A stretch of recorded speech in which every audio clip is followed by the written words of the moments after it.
Chapter 3. Blake's face shifted from pale to flushed, over and over. After a long moment, he suddenly flung the torn admission slip back at me. "Melissa, you're the one who tried to stop me from going out with Annika.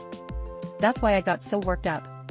This is your own fault." With that, he grabbed his friend and bolted out of the classroom as if escaping a fire. The moment the door shut, I heard laughter erupt in the hallway. "Blake, that top student Melissa is totally your lapdog.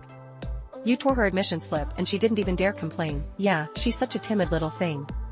Not at all like Annika, so bold and carefree." Their words stabbed into my heart like needles. My tolerance, my kindness, he actually mistook it for cowardice. Blake and I had worked side by side since middle school, pushing each other to grow. Getting into Yale together was the future we once promised each other.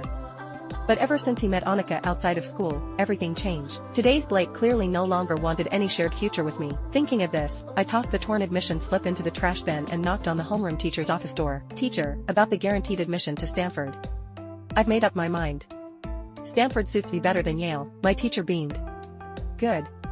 You should never have given it up. The physics lab at Stanford will let you shine." When I got home, my parents were relieved to hear I didn't need to take the exam after all. They had always worried when I insisted on giving up the secure Stanford recommendation for Blake's sake. Now, at least, things turned out the way they had hoped. We had barely finished dinner when a frantic knocking sounded at the door. When we opened it, standing there were Blake's parents, both pale with worry. "Melissa, do you know where Blake went? He only sent us one message, then stopped answering our calls. The exam is tomorrow. Where could that child have gone?" My mom turned to me too. "Melissa, you two are usually together." "Auntie, I don't know." I cut my mother off and looked directly at Blake's mother as I answered. "Melissa, then do you know where he normally goes?" I forced a stiff smile. "Auntie, I really don't know." With no clues, Blake's mother could only shake her head helplessly and leave. The moment the door closed, my dad poked his head out of the room. "Did you two have a fight?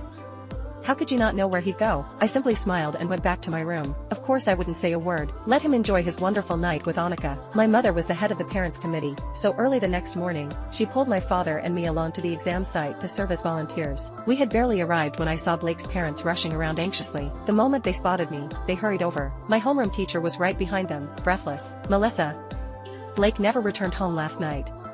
Weren't you two together at school yesterday? Did he tell you where he was going?" My teacher added urgently, "Melissa, you know how important this exam is to him. The test is about to begin and he's still nowhere to be found.